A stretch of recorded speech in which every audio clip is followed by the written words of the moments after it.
for the NFC East. Number one, Alex Smith is out for the year. Gone.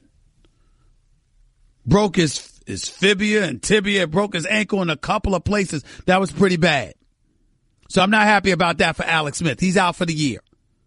Redskins, to me, I wouldn't say fraudulent, but I never considered them a real threat to win anything in the postseason. But still in all, I expected them to get there. But Alex Smith is gone. Redskins lose to the Houston Texans yesterday, courtesy of a field goal kicker that couldn't even get the ball 60 yards. Having said that, what do we have here? Now we have a situation where you're looking at the NFC East and suddenly it's up for grabs because the Cowboys are just a game out from first place in the NFC East and they host a Thanksgiving Day game against the Redskins this Thursday night. You have the Philadelphia Eagles at 4-6, ramrodded, 2 games back. You even got idiots talking about the New York Giants and how they still got a chance. I shouldn't say idiots. But you got cats talking about the New York Giants like they have a chance. No, the hell they don't. And if they do have a chance, it's a damn travesty. 1-7, now you're 3-7, and everybody's talking about you still in the playoff picture. Sound like a damn Cowboy fan. Which absolutely, positively disgusts me. But I will tell y'all something about these Cowboys. And it's something that I absolutely am very, very happy about. You see, it's interesting. When I look at the Cowboys, there's certain ways that you could twist all of this. There's certain ways that you could look at all of this, ladies and gentlemen, and you could take it for what it's worth. But I'm going to tell you something very, very important and near and dear to my soul. I'm looking at the Cowboys now, finishing off an Atlanta Falcons team that has just been a colossal disappointment this year. Okay? And the Dallas Cowboys, right now, at 5-5 on the year. You want me to tell you what I like about what I'm seeing? You see, if the Cowboys win,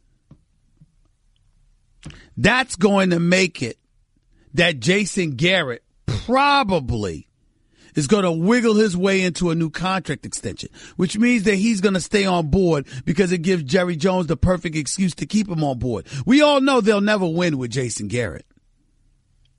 So because this could facilitate Jason Garrett staying on, it actually works for me because the Cowboys will never win with Jason Garrett.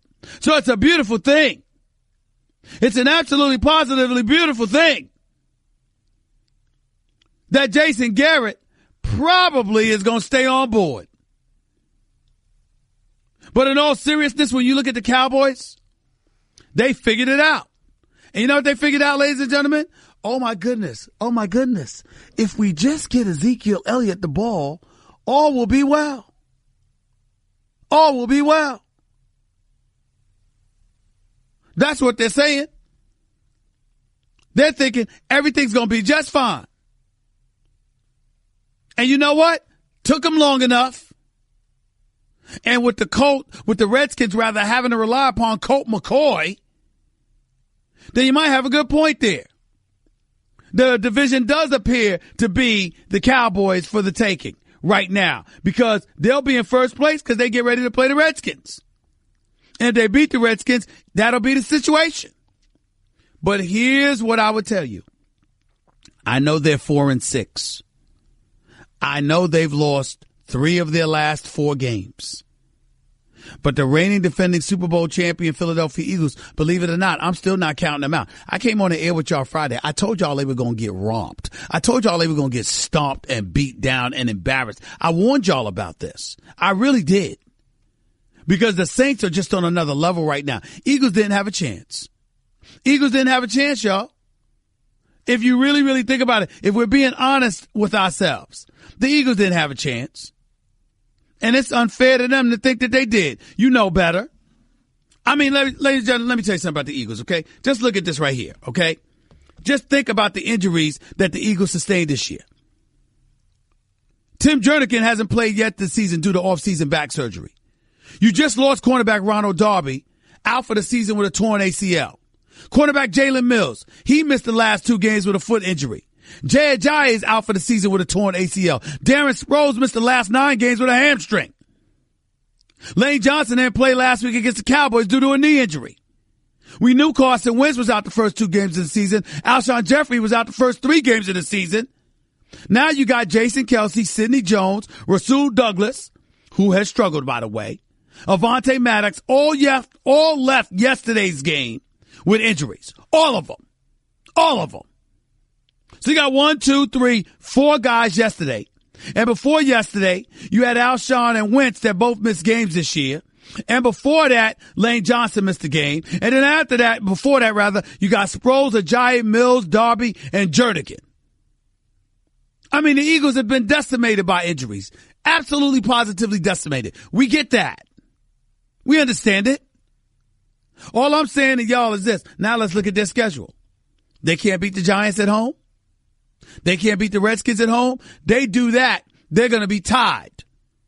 I'm sorry, they're going to have a 6-6 record. The best case scenario for the Cowboys is that the Cowboys will be 7-5. And then guess what? The Eagles play them in Dallas. You think Dallas is beating the Eagles twice this year? I don't. I'll concede that I expect the Eagles to lose to the Rams. I think they'll beat the Houston Texans in Philadelphia. And then they got that last game of the season. It comes down to the wire on the road at FedEx Field. And oh, by the way, Colt McCoy would be your quarterback. 7-18 as a career starter. A perpetual and perennial backup. Why the hell should I be worried about Colt McCoy?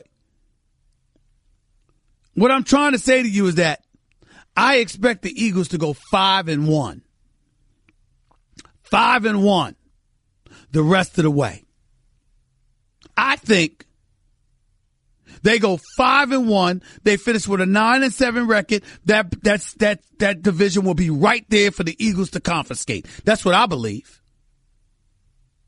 That's what I think they could pull off. And I'm of the mindset that they will. Because I don't trust nobody in the NFC East anyway. So what difference does it make? I mean, really, what difference does it make?